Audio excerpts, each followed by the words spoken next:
அடுத்ததாக பேசப்படுபவர் எண் 18 ஆராதனா ஜே 7ஆம் வகுப்பு A2. தித்திக்கும் தென் தமிழ் திக்கட்டும் பரவட்டும் என் முத்தமிழ் தாய்க்கு முதற்கண் வணக்கம்.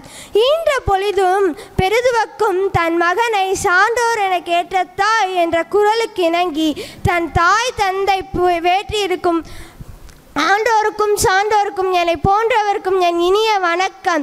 நான் எடுத்துக்கொண்ட தலைப்பு என்னை மாற்றிய திருக்குறள். வள்ளுவனை தந்தது தமிழகம், அந்த வள்ளுவனை தந்தது திருக்குறள் என்னும் உலக பொதுமுறை. திருக்குறளை இயற்றியவர் திருவள்ளுவர்.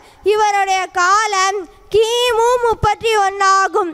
தை திங்கள் 2ஆம் நாள் அன்று திருவள்ளுவர் நாளாக கொண்டாடப்படுகிறது. திருவள்ளுவரை பொய்யில் புலவர், முதற் பாவலர், சென்னா போதார் என்று வேறு பெயர்கள் அழைப்பர். திருக்குறள் அறத்துப்பால், பொருட்பால், இன்பத்துப்பால் என 3 பிரிவுகளும் 330 அதிகாரங்களும் அதிகாரத்திற்கு 10 பாடல்கள் என 1330 குறட்பாகங்கள் கொண்டது. திருக்குறள் 14 கீழ்கணக்கு நூல்களில் ஒன்று திருக்குறள். திருக்குறள் உலக மக்கள் அனைவருக்கும் ஒரு பொதுவான நூலாகும். அதற்கு சான்ற உலக மொழி பலவற்றிலும் திருக்குறள் பெயரிக்கப்பட்டுள்ளது.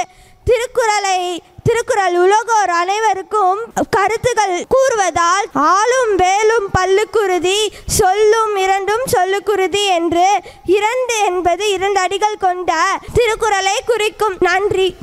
வள்ளுவனை தந்த தமிழுக்கும் தமிழ் மொழிக்கும் நன்றி கூறி உலகில் எம்மொழியிலும் இல்லாத சிறப்பு நம் தமிழ் மொழியில் உள்ளது என்று கூறிய ஆராதனா அவர்களுக்கு நன்றி.